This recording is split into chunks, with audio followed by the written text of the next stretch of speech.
বৰ্তমান অসমত নিজৰ সম্পত্তি ৰাজহুৱা কৰি দিয়া এক প্ৰতিযোগিতা চলিছে। হয়, অসমৰ সন্মানীয় মুখ্যমন্ত্ৰী ডক্টৰ হিমন্ত বিশ্ব শৰ্মা ডাঙৰীয়াই যোৱাকালি হাঁহি হাঁহি এটা কথা ক'লে যে তেখেতৰ পত্নী ৰিণিকী ভূঞা শৰ্মাৰ সকলো সম্পত্তি ৰাজহুৱা কৰিব। ৰিণিকী ভূঞা শৰ্মাই যি কৰিছে তো অসমৰ ৰাইজকে দি থৈ যাব, কোনো লৈ নাযায়। ইয়াৰ পিছতে বিৰোধী পিনৰ পৰা ডিমাণ্ড আহিল যে অসমৰ সন্মানীয় মুখ্যমন্ত্ৰী যিমান সম্পত্তি আছে তেখেতৰ পত্নীৰ নামত পুত্ৰৰ নামত সকলো ৰাজহুৱা হ'ব লাগে। এই আটাইবিলাক সংবাদ মাধ্যম ৰাজহুৱা হ'বলৈ নহ'ব। এইবাৰ এই আটাইবিলাক কোঅপাৰেটিভ ছ'চাইটিলৈ যাব নে নাযাব? কংগ্ৰেছৰ পিনৰ পৰা দাবী আহিল, ৰাইজৰ দলৰ সভাপতি অখিল গগৈ ডাঙৰীয়াৰ পৰা দাবী আহিল, আৰু অখিল গগৈ ডাঙৰীয়াই হিমন্ত বিশ্ব শৰ্মা ডাঙৰীয়া ক'ত কিমান সম্পত্তি আছে সংবাদ মাধ্যমৰ জৰিয়তে সকলো ৰাজহুৱা কৰি দিলে। ইয়াৰ পিছতে আজি আমাৰ সন্মানীয় মুখ্যমন্ত্ৰী ডক্টৰ হিমন্ত বিশ্ব শৰ্মা ডাঙৰীয়াই ফেচবুক লাইভ আহিছে। ফেচবুকত তেখেতে কিছু প্ৰসংগ উত্থাপন কৰিছে।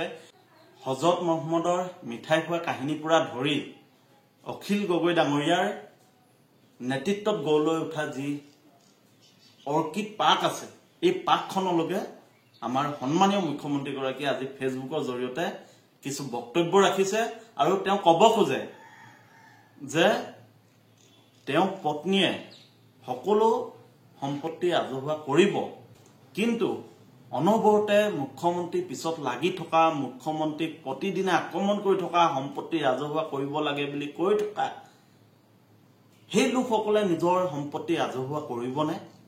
এইদৰে অসমৰ সন্মানীয় মুখ্যমন্ত্ৰীগৰাকীয়ে আজি ফেচবুক লাইভৰ জৰিয়তে কিছু প্ৰতিক্ৰিয়া ব্যক্ত কৰে। আমি আপোনালোকক দেখাম যে সন্মানীয় মুখ্যমন্ত্ৰীগৰাকীয়ে কি ক'ব খুজিছে।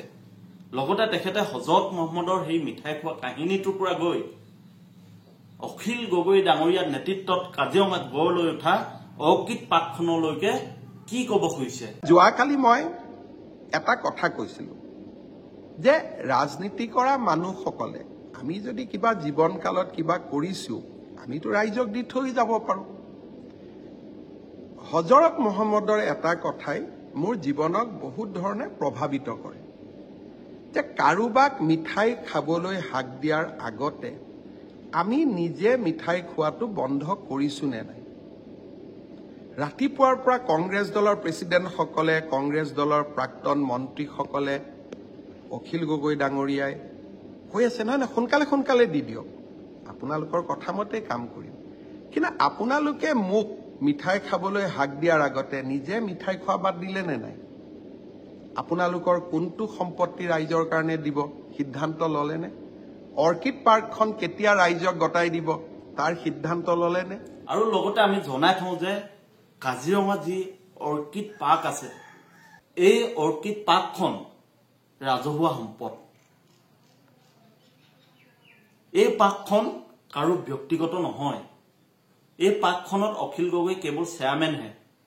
সমবায় সমিতিৰ যি ৰেজিষ্ট্ৰেশ্যন আছে সেই সমবায় সমিতি আণ্ডাৰত এই পাৰ্কখন আছে। এই পাৰ্কখনৰ GSTৰ পৰা আদি কৰি সকলো কৰ অসম চৰকাৰে পায়। গতিকে সন্মানীয় মুখ্যমন্ত্ৰীগৰাকীক আমি জনাই থওঁ যে অৰ্কিড পাৰ্কখন ৰাজহুৱা সম্পদ। এইখন অখিল গগৈ ব্যক্তিগত সম্পত্তি নহয়। কিন্তু অখিল গগৈ ডাঙৰীয়াই প্ৰশ্ন কৰা ধৰণ অসমৰ সন্মানীয় মুখ্যমন্ত্ৰী ডক্টৰ হিমন্ত বিশ্ব শৰ্মা ডাঙৰীয়াৰ পত্নী ৰিণিকী ভূঞা শৰ্মা ডাঙৰীয়ানীৰ নামত যিসমূহ নিউজ চেনেল আছে, যিসমূহ সম্পত্তি আছে, এই সকলোবোৰ ৰাজহুৱা কৰিবনে? এই সকলো সম্পত্তি ৰাইজৰ নামত উইল কৰি দিবনে? অসমৰ সম্পদ হ'বনে? মুখ্যমন্ত্ৰী হিমন্ত বিশ্ব শৰ্মা ডাঙৰীয়াই যিহেতু সংবাদ মাধ্যমত কৈছে ৰিণিকী ভূঞা শৰ্মাই যি কৰিছে অসমৰ ৰাইজৰ কাৰণে কৰিছে আৰু সকলো অসমৰ ৰাইজক দি যাব। ইয়াৰ পিছতে বিৰোধীয়ে দাবী উত্থাপন কৰিছে যে সকলো সম্পত্তি ৰাইজক দিব লাগে। আকৌ মুখ্যমন্ত্ৰীগৰাকী আজি ফেচবুক লাইভৰ জৰিয়তে কৈছে যে তেখেতে কৈছে যে মই কালি হাঁহি হাঁহি এটা কথা কৈছিলো যে ৰিণিকী ভূঞাই যিমান যি কৰিছে তেওঁ সকলো উইল কৰি থৈ যাব, যাতে ইয়াৰ অধিকাৰী হয় অসমৰ ৰাইজ।